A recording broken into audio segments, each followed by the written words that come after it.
live stream and driving, he cannot see. So he cannot see. Yeah, there's no point in. We started. Should we start? Yeah.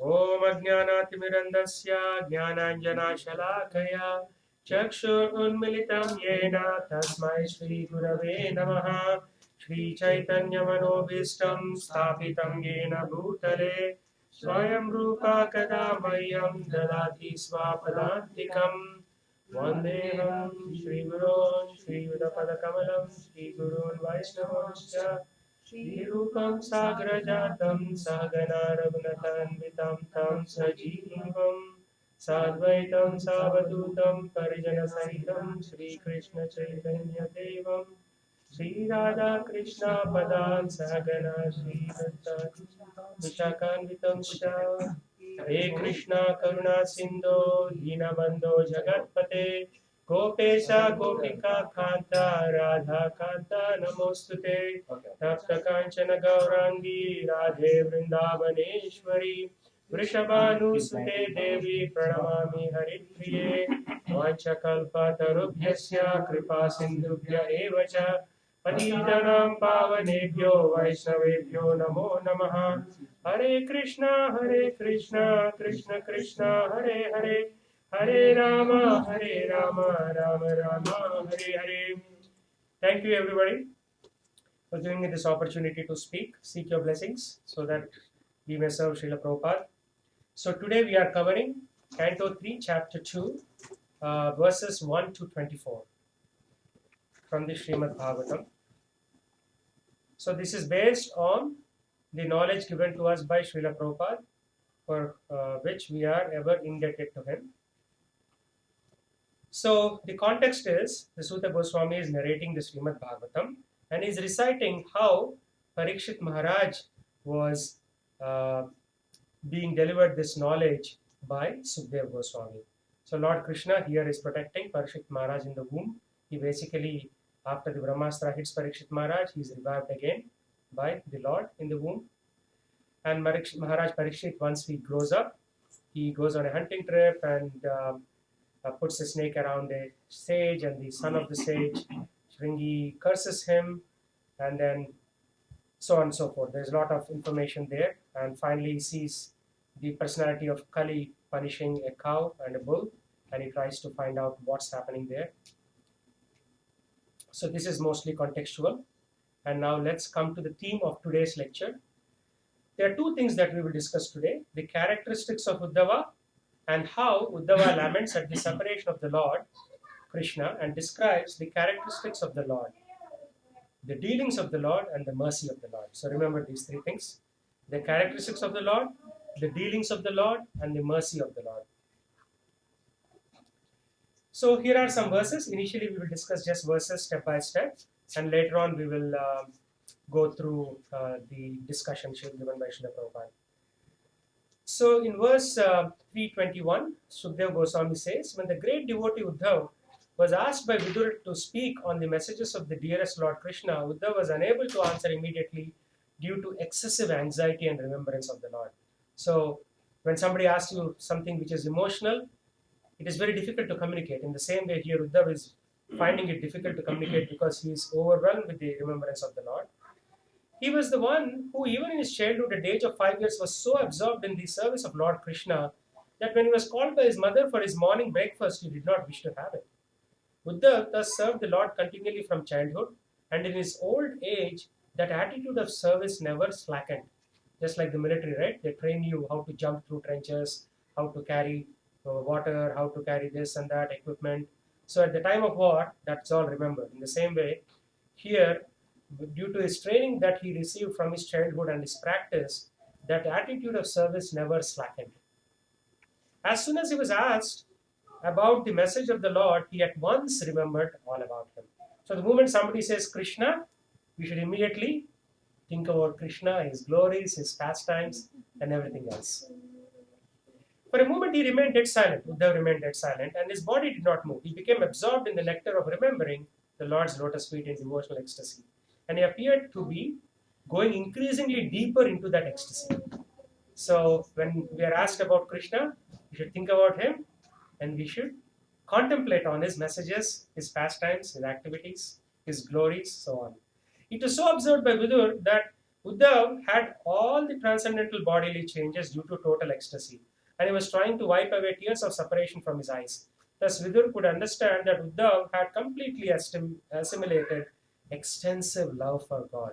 So, how do you see the qualities of a pure devotee? They manifest these transcendental bodily changes as outlined in Bhakti Rasamrita Sindhu by Srila Rupa Goswami. So, what are those? Like shivering, breathing heavily, hair standing on end, and so on and so forth. We will not go into that. The great devotee Uddhav soon came back from the abode of the Lord to the human plane. So he went into the transcendental plane, but no, they have to return to the human plane. And wiping his eyes, he awakened his reminiscence of the past and spoke to Vidar in a pleasing mood. So disappearance of Krishna. Sri Uddhav said, "My dear Vidur, the sun of the world, Lord Krishna, has set. Krishna Surya Saman." Right? Krishna is always compared to sun. And our house has now been swallowed by the great snake of time. Time is always compared to a snake, Kala Sarpa, because it's gradually eating us.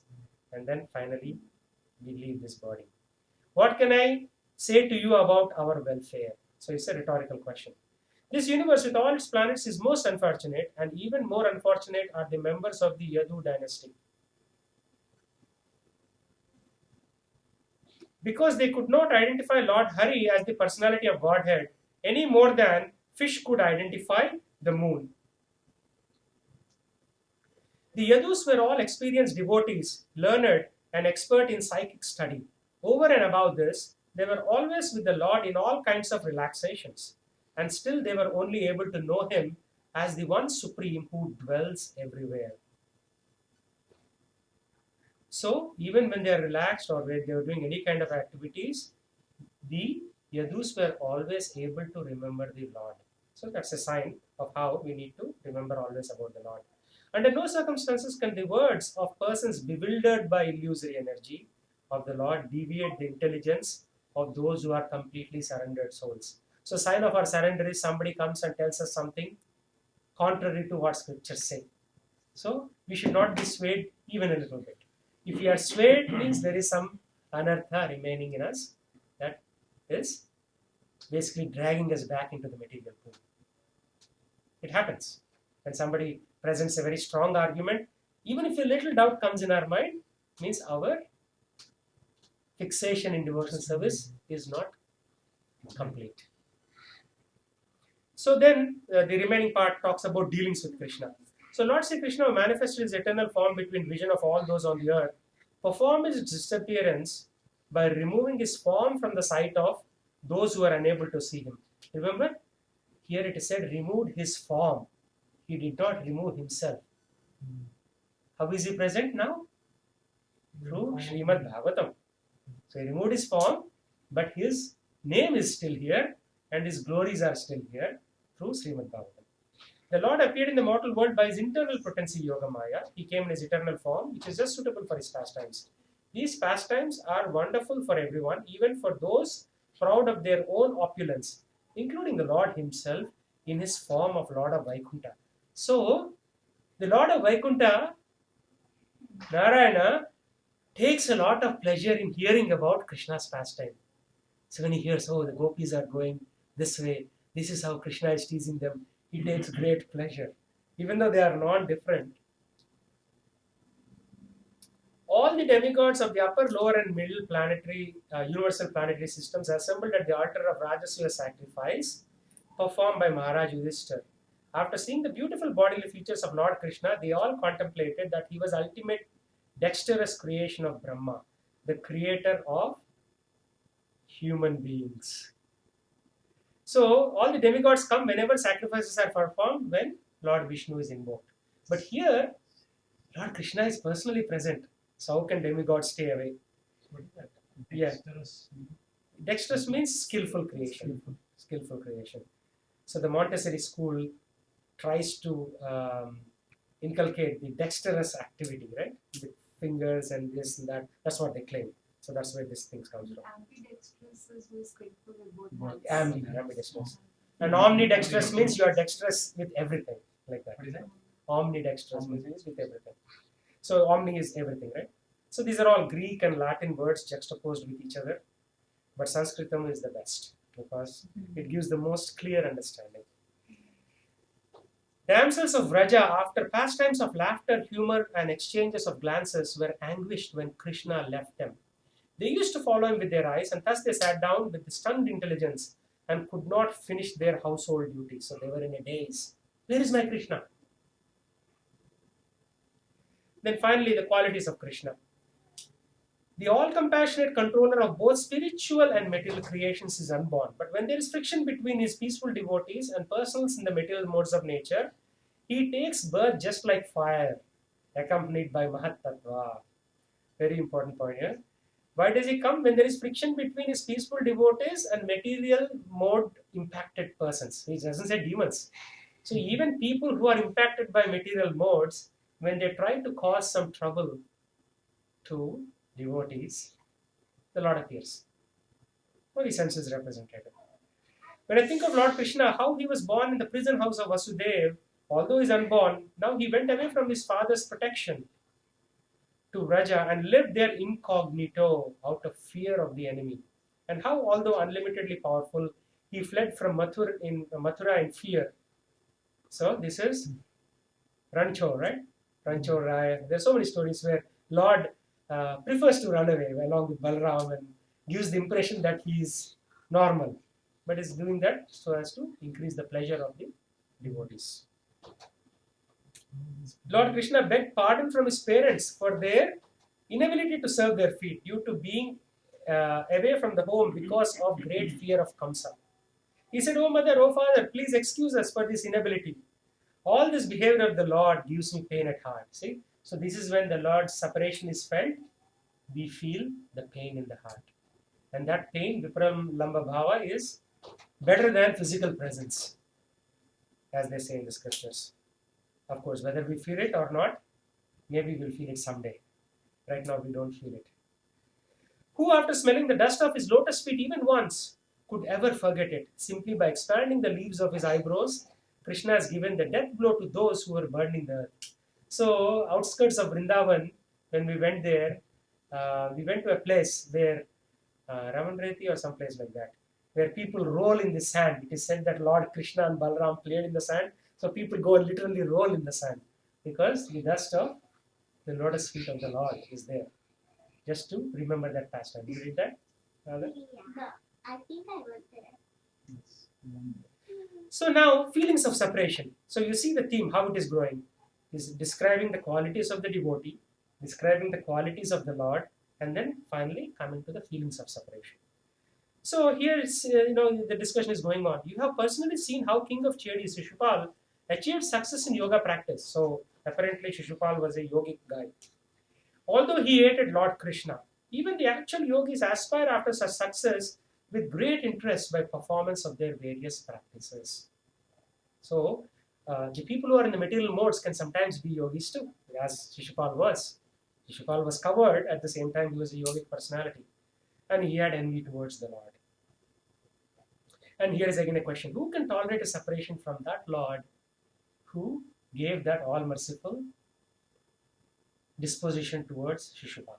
Because he didn't, he still gave Shishupal the Brahman liberation into the Brahmajyoti. Certainly others who were fighters on the battlefield of Kurukshetra were purified by the onslaught of Arjun's arrows. And while seeing the lotus-like face of Krishna so pleasing to the eyes, they achieved the abode of the Lord. So according to this verse, all 640 million who had direct line of sight to the Supreme Lord achieved his abode. Of course, there are various characterization of the abode. So maybe not in the inner abode, but in the outer part of the abode. Therefore, O Vidura, it does not pain us, his servitors, when we remember that he, Lord Krishna, used to stand before King Ugrasen, who was sitting on the royal throne and used to submit explanations before him, saying, "O my Lord, please let it be known to you."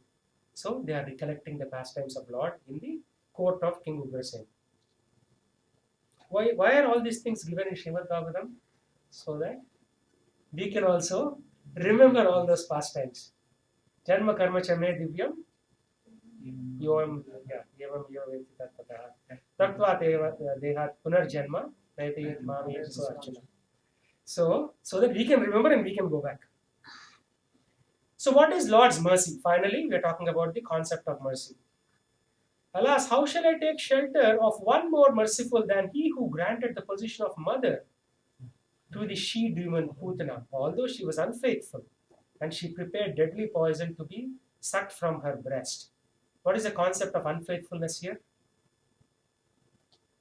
It was not because the intention is not definite. Mother is faithful to the child, right?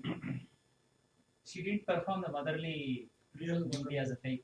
And a secondary definition could be that she is unfaithful to her position as a servant of Krishna. Instead of trying to serve him, she serves him negatively by applying poison. I consider the demons who are inimical towards the Lord to be more than devotees. Because while fighting with the Lord, absorbed in thoughts of enmity, they are able to see the Lord carried on the shoulder of Garuda, the son of Tarksya, and carrying the wheel weapon in his hand. So here he is praising the position of demons because demons have direct perception of the Lord and they are killed by the Lord and they are able to see the Lord in his majestic Raudra Bhava. There are so many bhavas in Bhakti Rasamrita Sindhu, Nectar of Devotion. So that bhava is being experienced. Of course, we don't want to experience that, right? We want to experience the other bhavas. So now what does Srila Prabhupada say? Srila Prabhupada Vacha.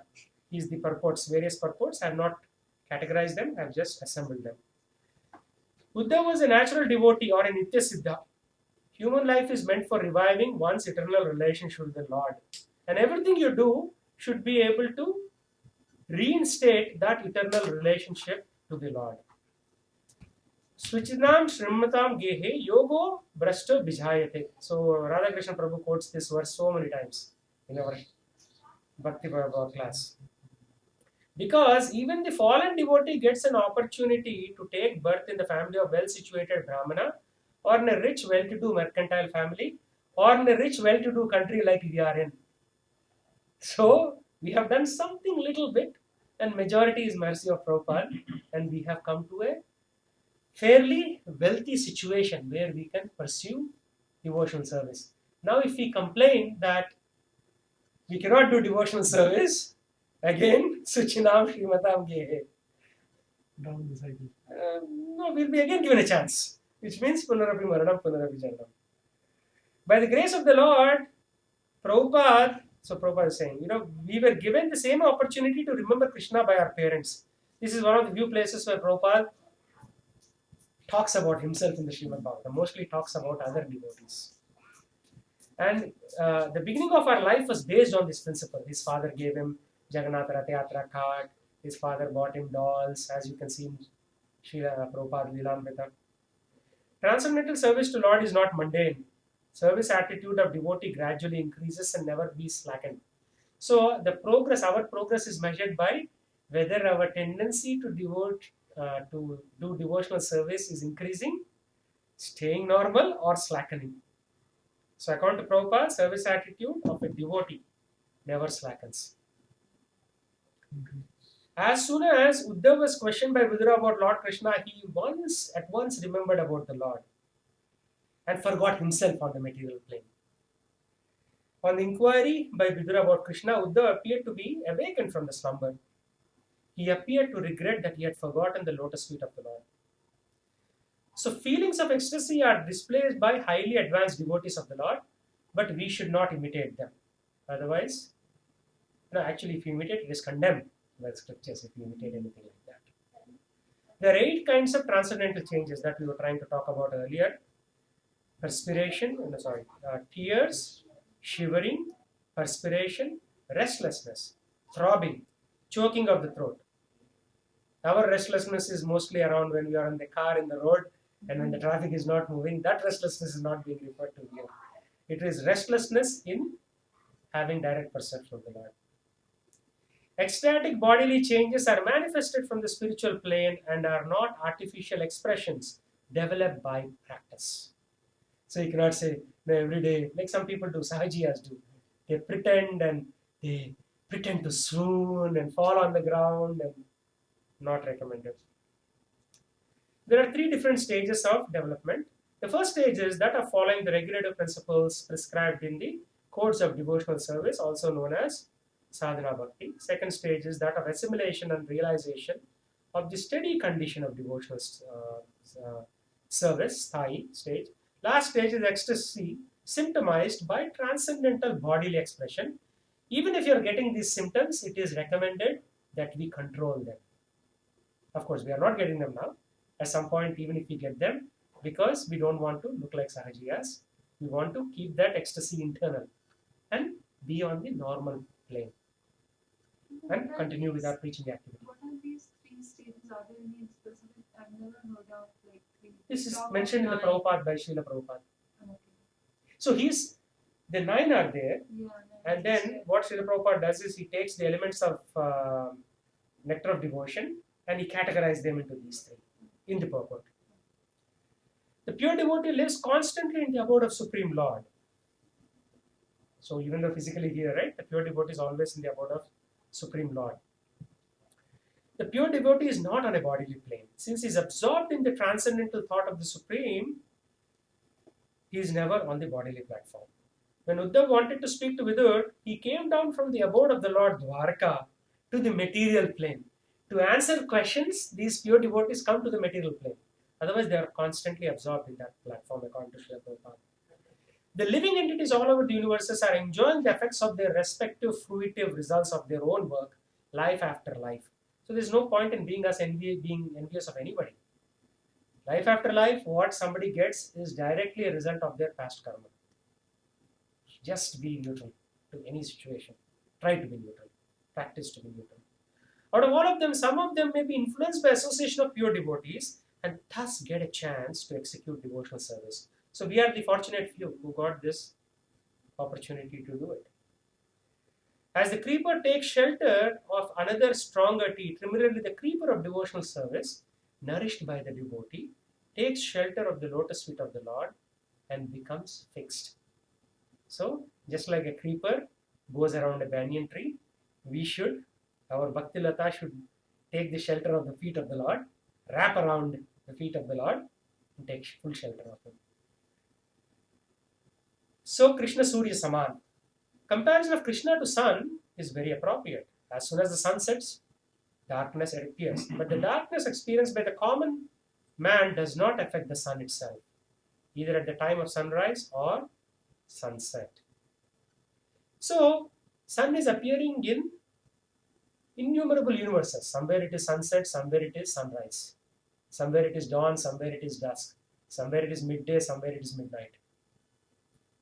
As long as the sun is present in a particular universe, there is transcendental light in that universe. But the universe from which he passes always is put into darkness. His pastimes, however, are everlasting. The closest most religions have come to Bhagavad Dharma is where they worship sun. Like the Mayan civilization, in Chile, I was reading a book where they were talking about how sun is worshipped in different cultures. Almost every culture, Egyptian culture, Far Eastern culture, everyone worships sun. The closest, of course, we know sun is Brahma Jyoti coming out from that little disc. The effulgence of the Lord is coming out to us. His Nitya Leela, Krishna's Nitya Leela or eternal pastimes are going on without ending. Just like Reflection of the Brahma. Huh? Reflection of the Brahma Jyoti. It's just like a small little window to the Brahma Jyoti. Brahma Jyoti is much more. At the sunset, the snakes become powerful, thieves are encouraged. Hosts become active, lotus becomes disfigured, and Chakravaki bird laments. It's like, if you have ever heard this gentle lamenting sound it makes. Recently, 2 girls in India went outside after sunset and they were both raped and killed. So, after sunset, thieves are encouraged. So, with the disappearance of Lord Krishna, the atheists feel enlivened and the devotees become sorry. So, here's a comparison between at sunset what happens. The same thing when when Lord Sri Krishna disappears, the atheists feel enlivened. They'll say, okay, now he's gone. Now let's do our agenda. And devotees start lamenting and become sorry. So comparison between wise and foolish. Foolish persons might have thought of Krishna as a historic figure. They had no intimate touch. However, the most unfortunate are family members of the Lord in the Yadu dynasty who were always in the company of the Lord. Though they were very respectful and they loved him very dearly, they were unable to recognize him as the Supreme Personality of Godhead. By design, of course, the Lord's potency has covered them. So Uddhav lamented his own fortune also because although he knew Krishna to be Supreme Personality, he could not properly use the opportunity. See, the Yadus did not know. They respected him, they loved him. Uddhav knew that he was Supreme Personality of Godhead and he did not use the opportunity very wisely. So his position is more unfortunate. Why is it called unfortunate for the family members? Unfortunate because they did not know that he was a Supreme Personality. They were treating him as a normal family member. They had respect for him, awe and reverence, but not. That is rasa vatsalya. Here Prabhupada is saying that Yadus could not get the full cognizance that Uddhav had. And Uddhav is comparing his fortune with that of Yadus. They were less fortunate because they did not understand who Krishna was. But he's saying, I am more fortunate that I knew who Krishna was, but I did not take the opportunity. So it's a relative comparison that he's making. The Yadus are actually the demigods, actually took birth in the Yadus dynasty. So most of the demigods are not pure devotees. So that's why my understanding is when they took birth in the Yadu dynasty, they knew, they loved the Lord, they respected him, but they could not know that he is the Supreme Personality of God. Because after the death of the Yadus, they all went back to the heavenly planets, not to the spiritual one, because they were not the pure devotees. However, like Uddhava, devotees like Uddhava and Vidura, they are actually the pure devotees. So if you just compare, Yadus are the Dwarkavasis or Yeah, the Dwarkavasis. That's it. They had Paramatma in them. That's what Prabhupada said in the previous. They had Previous verses, they see yes. Lord as present everywhere. That aspect they were more connected than Yeah, we need to do more research on that topic Lord as a Bhagavan. because it is not common to be an associate of the Lord. Even if they were demigods, they have to be very highly exalted personalities. Because to be able to play with the Lord on a daily basis, serve him food and have chit chat or casual conversation with the Lord is not an ordinary thing. So they were exalted. So Vasudev is actually Yadu dynasty, or Vasudha is Because Vishnu. when this Vishnu, but I think because it comes from that Ugrasena. so when we say Yadu dynasty, does it not include family of Gaja? It includes only family of Krishna. Devaki and Vasudeva. Yeah. It's like Nanda Maharaj, right? Yadu Yadu is Nanda Maharaj is different. they don't come under the Yadu. okay. We have to do research. We cannot speculate. Okay, let's move on. This is So here some Prabhupada provides us some analogies. The urine of cow is salty, and according to Ayurvedic medicine, the cow's urine is very effective in treating patients. Similarly, men who have experience only of this tiny planet where saltwater ocean exists may take information from revealed scriptures that there is also an ocean of milk, although we have never seen it. So there are different oceans, right? Ocean of liquor, ocean of milk, ocean of salt water. So many other oceans are mentioned in 5th canto of Srimad Bhagavatam. The fish in the milk ocean could not recognize that the moon was not another fish and was different from them. Okay? The fish took moon to be one of them. Oh, look at that fish. That fish looks glowing. That's what the fish in the milk ocean are saying. The Yadavas, now some of your questions will be answered. The Yadavas were all exceptionally learned and experienced, but in spite of their knowing the Lord as one who lives in everyone's heart, that is the Paramatma realization, they could not understand that he is the original personality of Godhead. Vadanti tat tattvavidas tattvam yajnanam advayam brahmeti paramatmeti bhagavan sapyate. So they are in that middle level where they are beyond Brahman, but they are at the Paramatma level. They are understanding him as such. Okay? They are not even thinking that this Lord is Supreme Personality of God. They only know this concept, this knowledge that yes, Lord stays as Paramatma in everybody's heart. Right. But And the one who Prabhupada's- is seeing is that Supreme Personality of God. They are Is the source of this. yes, this exactly. Brahman, That they don't. And that's why it was due to their misfortune. So if they are misfortunate, that's what Uddhava says, Srila Prabhupada says, so we have to accept it. The Yadus or the residents of Dwarka, however, could know Lord Krishna as Vasudev or the super soul living everywhere, They are but not as Supreme Lord. residents- So they are Paramatma realized. No, they are residents of Dwarka. The question came. Yes. No, they are residents of Dwarka. So there is Could know Lord Krishna as Vasudeva. Means Vasudeva. The Yadavas were only partially cognizant of the Lord, but they are also glorious because they had the opportunity to associate with the Lord, who acted as head of their family, and they also rendered intimate service to the Lord. So that's not an ordinary position. So they may not have a high realization, but they were able to serve the Lord.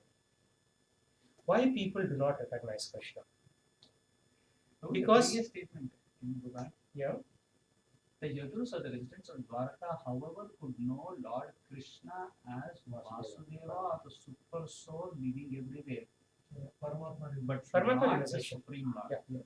Theoretically, they know that Lord Krishna is Supreme Persona. That's He is Vasudeva. living in everybody's heart. But when they are seeing the personal form of Lord Krishna, then why are they not thinking that? That is their misfortune. That's what they are saying. Uddhava is saying, and ultimately it's the Lord's design. He covered them to a certain extent. Hiranmaya Patrena, right? He has to reveal. Otherwise, if he doesn't reveal, who are we to understand who he is? That is his misfortune, and that is his design. So let's move on. That's all. And we cannot question the Lord or question the Yadus. Other wrongly calculated him to be ordinary human personality. Why? Because they are bewildered by the illusory energy, Maya. They are hellish and are envious. The illusory energy acts very powerfully because, in spite of their mundane education, so they may be a PhD or a master's degree, such people are faithless and are infected by mentality of atheism.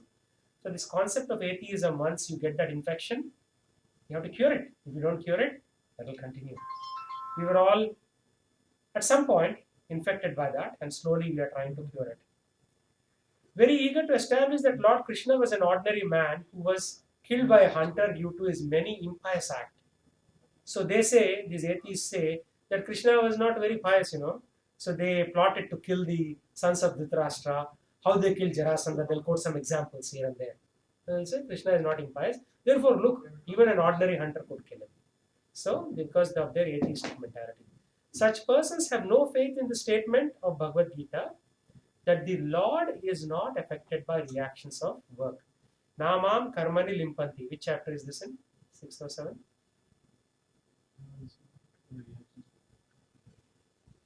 Those who are disturbed by the statements of the Asuras are also condemned. So if you get swayed by the statements of Asuras, means our understanding of the Lord is not complete.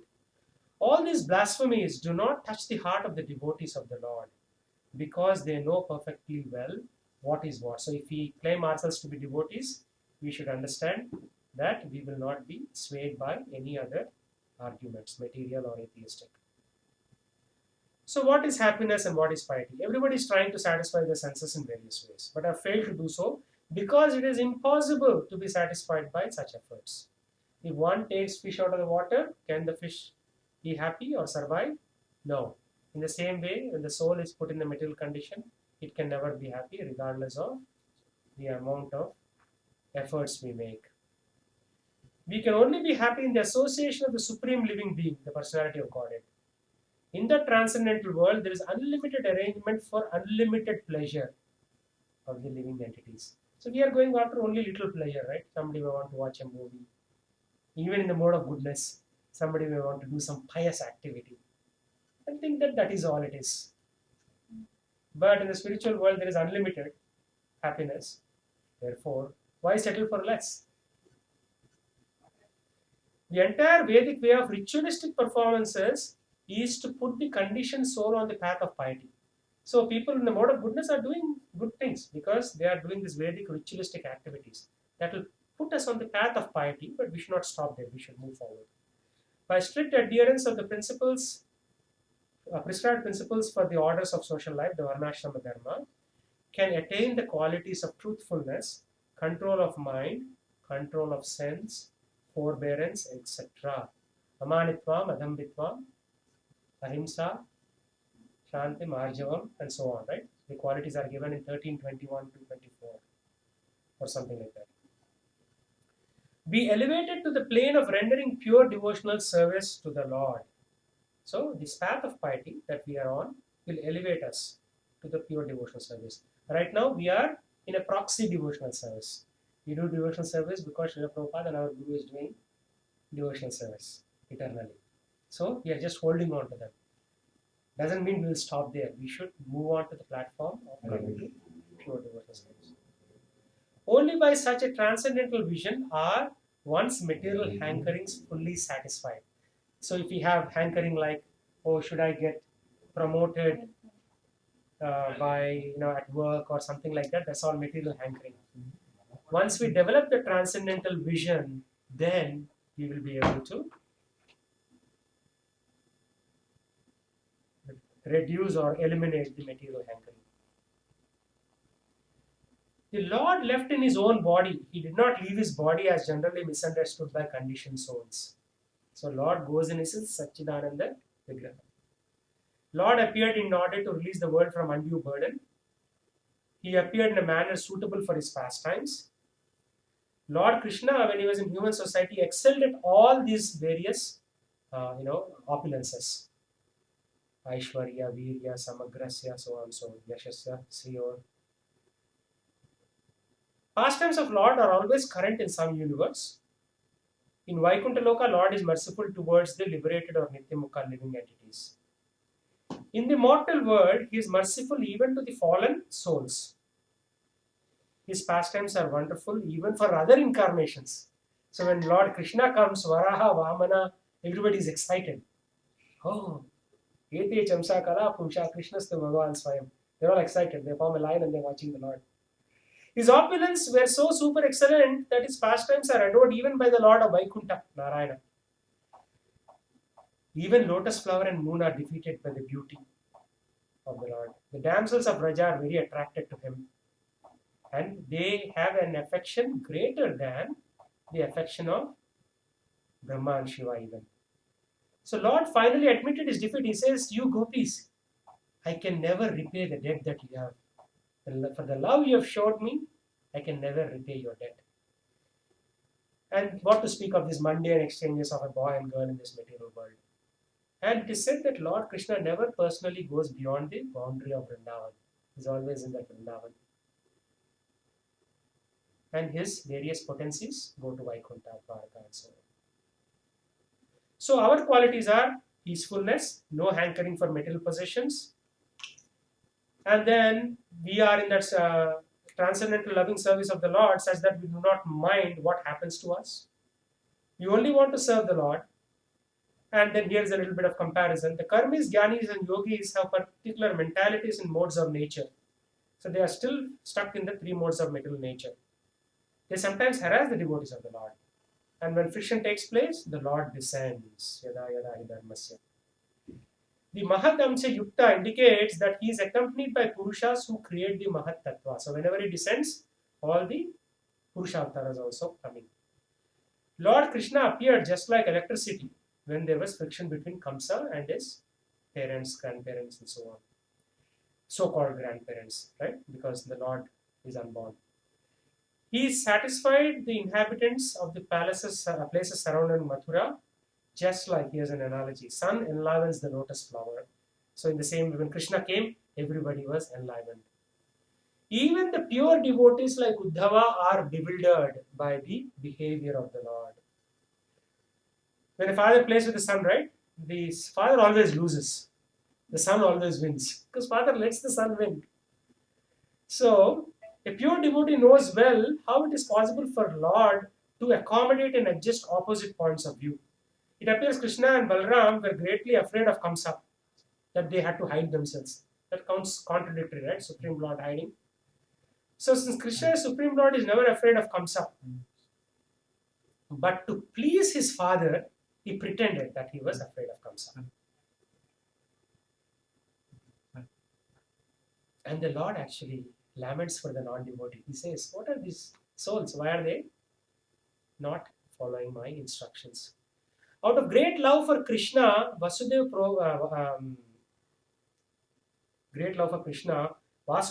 broke his promise, and Lord was very pleased with Vasudeva for his transcendental mentality.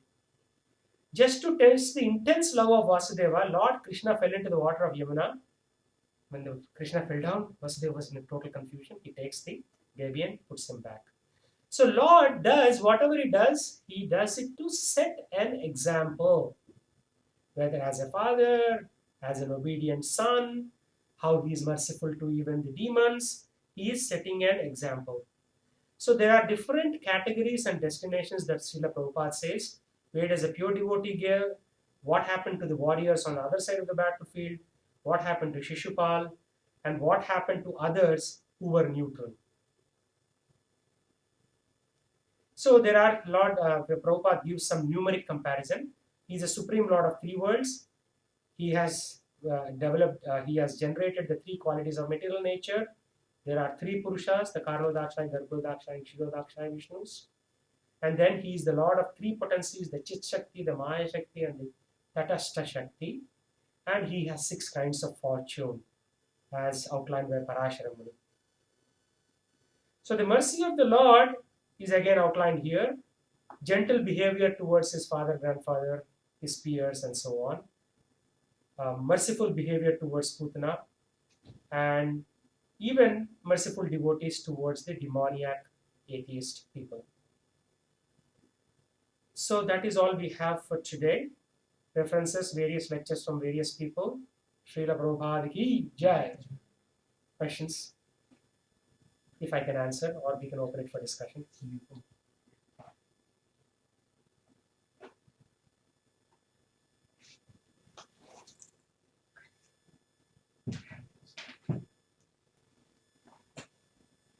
The recap of contacting flow. That's what I practiced. The whole Krishna consciousness thing, everything is Everything has been recapped. Yes. Recapped in this 24. If we actually remember this, is good. You said Uddhava is a pure devotee. Uddhava could recognize Krishna as the Supreme Personality of Godhead. Yes, he was a pure devotee. So Prabhupada says that he could recognize him as the Supreme Personality of Godhead. But Uddhava laments that he did not take the opportunity to serve the Lord, to utilize that opportunity. So he's comparing and contrasting. Yadus recognized the Paramatma feature, yet they had the opportunity and they served the Lord intimately, whereas he knew the position, ontological position of the Supreme Lord, but yet he did not serve. It's not a question that Uddhava did not serve. Uddhava did serve, but to just set an example to us, he's saying, I could have served him more, but I did not. That's what he's trying to make a point. Arjuna was also in the same boat, right? Until in the Bhagavad Gita middle chapter, he says, I thought you are my friend, relative, kind of thing. That means he had some realization, but he never thought Krishna as a God, Supreme Personality of God. Arjuna never, at least, as which was revealed to us, he never thought of him as Supreme Personality of God. Only after Bhagavad Gita. Only after Bhagavad Gita, he follows the instructions of the Lord. He accepts the Lord as a spiritual master. I thought he accepted him as a Supreme Personality. And the Supreme Personality too. But he says, I will do whatever you ask me to do. Tata chese tata kuru. Whatever you say, I will follow. He says, accept me as your disciple, spiritual master. I accept you as my spiritual master. Please accept me as your disciple. I thought in the end he says, That is when he said, that's what he said, spiritual master. Yeah. But yeah, somewhere did he declare, somewhere the Supreme Personality of God, Krishna. Yeah, that too. Because Arjuna says, So he has full realization. He has the recognition that is the Supreme Personality of Godhead, but he surrenders to him as a disciple, and that's where the start of a new parampara comes. So essentially what he said is that, right, in the purport, until Lord's mercy is there, he cannot reveal himself. Even to Arjuna, he desired that to happen, so he revealed it.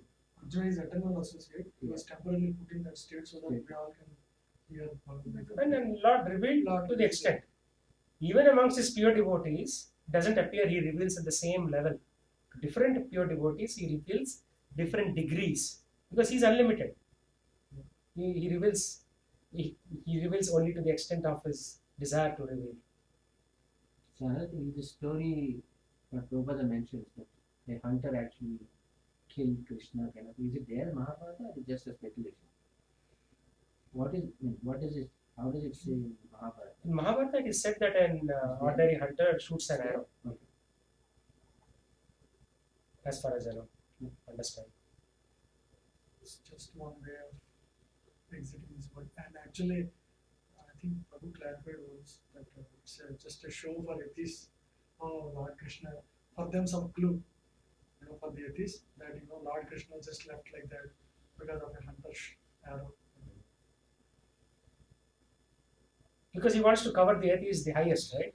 So he just gives some small pretext. And based on the pretext, he leaves. Someone desires like that. He also has an opportunity like that. Good, Prabhu. But you covered so much material. Srila Prabhupada ki jai.